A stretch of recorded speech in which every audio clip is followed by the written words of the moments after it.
Phew, my friends, what a weekend. Take a breath, look up from your screen. Feel the quiet hum around you, wherever you are, your street, cafe, your home, your work. This right here where you're sitting, that's the real world, and we are losing it one scroll at a time. You see, authoritarianism doesn't always arrive, I've said this 400 times, with a bang. It seeps in, it creeps in when citizens become spectators, when outrage becomes entertainment, right? And when connection becomes content. So the danger isn't just in what they're taking from us, it's in what we are voluntarily giving away, and it's precious, our attention, our empathy, and our will to act. Because scrolling gives us the illusion of caring. We read, we react, we repost, and then whoop, we move on. But democracy doesn't live just online. It lives between people, between us. It's built in conversations, in real life, in messy disagreement, in showing up for one another, even when it's inconvenient, especially when it's inconvenient. So when we only scroll, we're not citizens anymore. We're an audience. We're consumers of crisis. And that's exactly what those who crave control, that is what they want.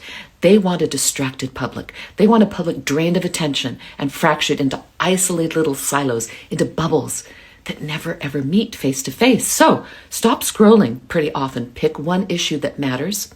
Voting rights, education, let's see, press freedom, climate, and plug in locally. Join a neighborhood group or a county group or a state group.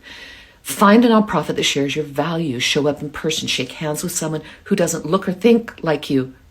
Bring cookies, it'll help. Bring curiosity. History has told us what happens when people retreat into silence in their screens.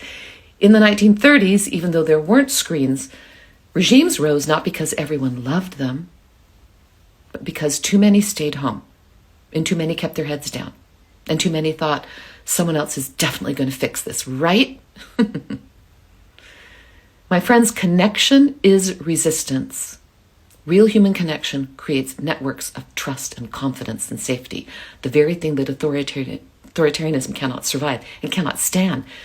Democracy doesn't need millions of perfect people. It needs thousands of imperfect people who pick up the phone, not to scroll, but to call. They knock on doors, they ask questions, and they refuse to look away. So close the app, step outside, hear someone's story, share yours, volunteer, debate, listen. It all counts.